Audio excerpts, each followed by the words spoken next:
Hello and welcome to a quick demo. This will give you my rundown of how I use the LenoFX Grids plugin inside of Final Cut Pro with Riverside content that I sync across and make sure that all of my content is in sync from start to finish. This is, to me, relatively basic, but it did take me a little while to get to it. So none of this is hard. There's a process behind it, though, and so hopefully this tutorial will help. I've sped up some sections here to skip over some of the more time-consuming areas.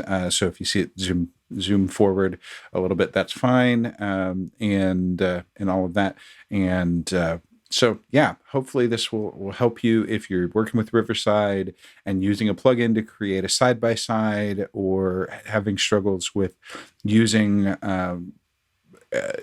just getting things in sync between a compound clip that has some content in it and other compound clips, or in this case, synchronized clips. So hopefully this helps. Leave a comment if it does. And if you have any other additional questions, please let me know. I will also plan probably to create a tutorial on how I cut the actual footage now once I've synced it up and created my multicam.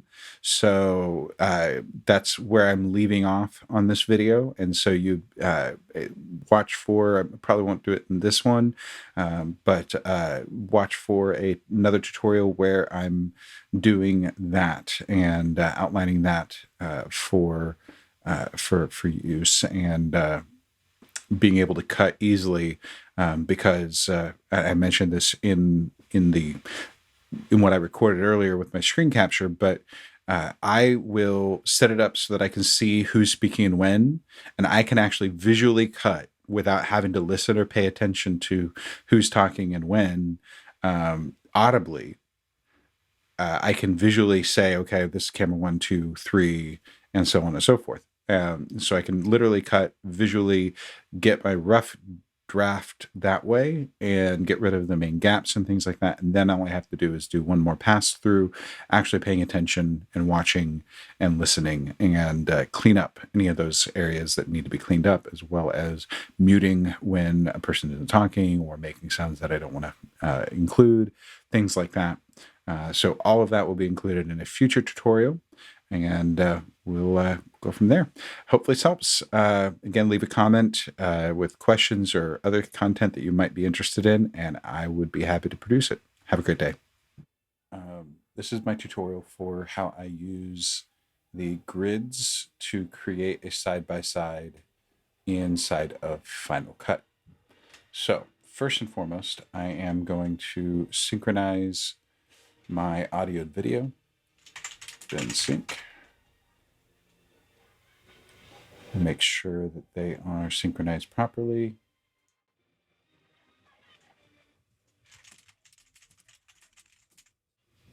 Okay, and so let's open up and check the sync, see how it is. I had an encounter that also kind of really just drew my attention.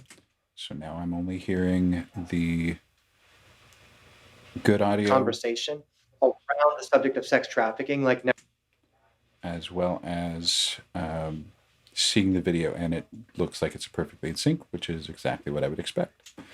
Now I'm going to do the same with Frank.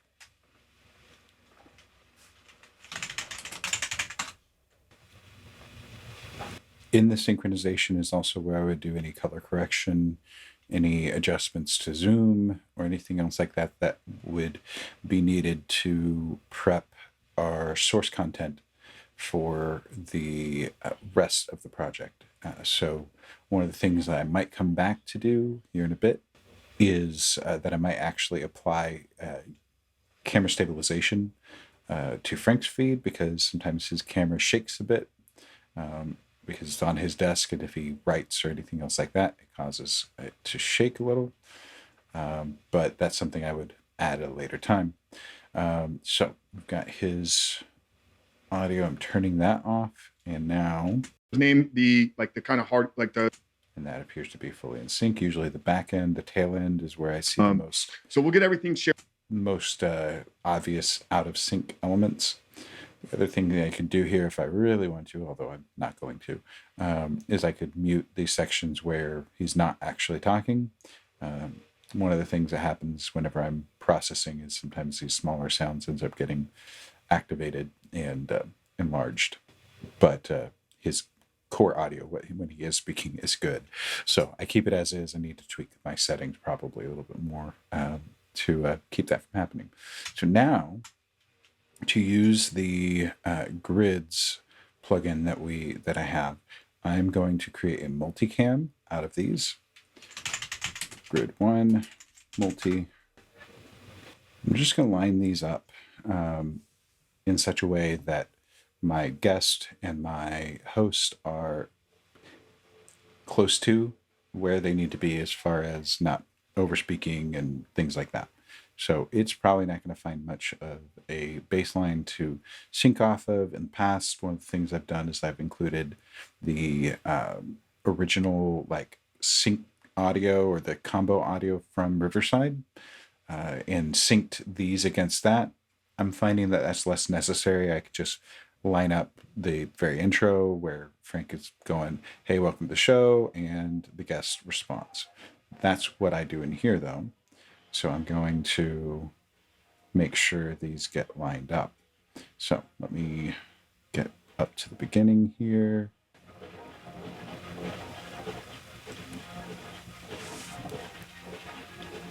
And then I think I'm going to close this gap just a little. Let me make it so I can hear both of these. Benji, my brother, welcome to the Superhuman Life.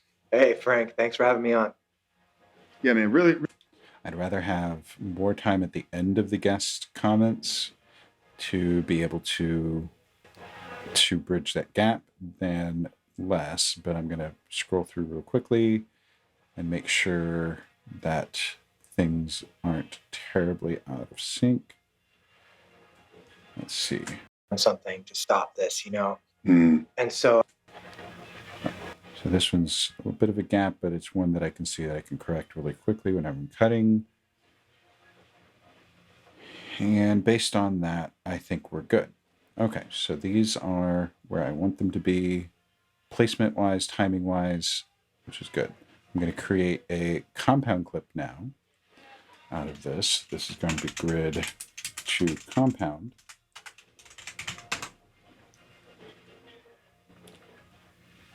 And I'm going to do a layer where I select Frank. And then I'm going to do Option, click, and hold, which allows me to duplicate. And then I line up a new track directly with that, and I do Ben. So now we pull in our plugin. So I'm going to get to the Grids plugin. I'm going to get my side-by-side, which is this one. What I like to do is I like to retime that to match 1, 05, 25, 22. Now it matches beginning and end. I'm going to zoom in really close to the beginning so I can see frame by frame. I'm going to turn off build in because I don't need build in or build out. I'm going to do click 1 for that, first frame of Frank.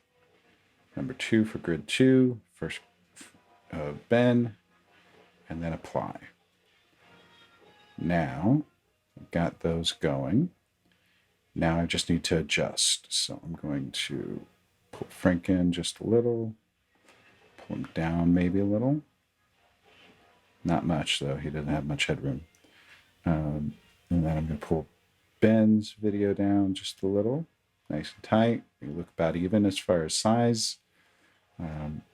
Nice side by side.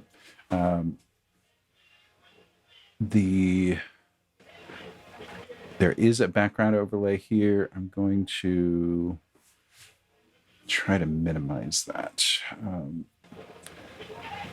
Because that's, there we go, high grid. So now I need to move Frank back up. There we go. So this is how Frank likes it. He doesn't like to have the hard lines or the border on the outline, but that's no big deal. I just hide it up here in this plugin, and we're good. So now I have a grid in my bin that I can use. And then now I've got that compound clip. I highlight compound clip, Ben and Frank's sync. And we're going to do a multicam, and this is going to be 157 multi. It's going to take a little while for it to sync up, but Ben will line up with Ben. Frank will line up with Frank. And then all three of my tracks should be in good standing. Firm that, and if we need to, we can do some manual, well, semi-manual management of that easily enough.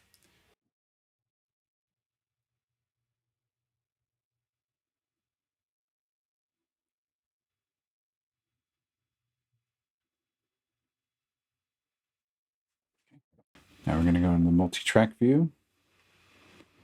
I like to put my grid at the top. Personally, I like Frank to be the second feed. Okay, I'm going to turn on audio for all three tracks. And I'm going to go to Frank up here at the beginning. And let's see. Rather by those who sit and watch them without doing anything. I butchered a quote as I'm reading it. Good job, Frank. But it's basically saying like Yeah, so that's where I find it, and it's the world will not be destroyed. So even Frank's, oh, okay. So that's the other thing that I need to do in here. I didn't set Frank's audio to be Frank's audio. Aha. So just Ben's. There we go. Okay, so now we need to sync this highlighted with the monitoring angle. Process that relatively quickly. Move that forward. So now, Before we hit record here, but I want the audience to hear this as well. I just want to recognize you, man, and tell you thank you from the deepest part of my heart for the work that you do. It obviously plays a close tie to the work that we do here and really when I learned the okay, so those look pretty well in sync. Let me check Ben's. I'm going to turn Ben's audio on. Pornography and just of what was involved in that, or the multi-layered nuance. Okay, we have those in sync, and the audio and video seems to be in sync. I'm going to go to Ben's Of how trafficking operates, but his lip sync is good between audio and video on his individual track as well. So now I make my final compound clip. This is going to be 157 main. This is where I do my cutting between my different channels or my different inputs. I'm going to set my default to the grid. And then my audio is going to be Ben and Frank. So I'm not going to use the grid audio. I'm going to use Ben and Frank. And the reason is so that I can do this, expand audio components. It gives me two separate audio tracks, one for each person. I'm going to go ahead and increase the size of my timeline a bit. It makes it a little easier for me to see things. I'll pull the volume down in a bit, and that will no longer be red. I'll do it right there. I'm not really too worried about it because I know it's been processed to be at a certain volume. anything. And now what I should be able to do is go through and actually cut visually based on who I see is speaking and in which order. And so that's usually what I do with my first pass, and then I'll chop it down. But that's how I use grids to create a side-by-side and keep everything in sync from start to finish.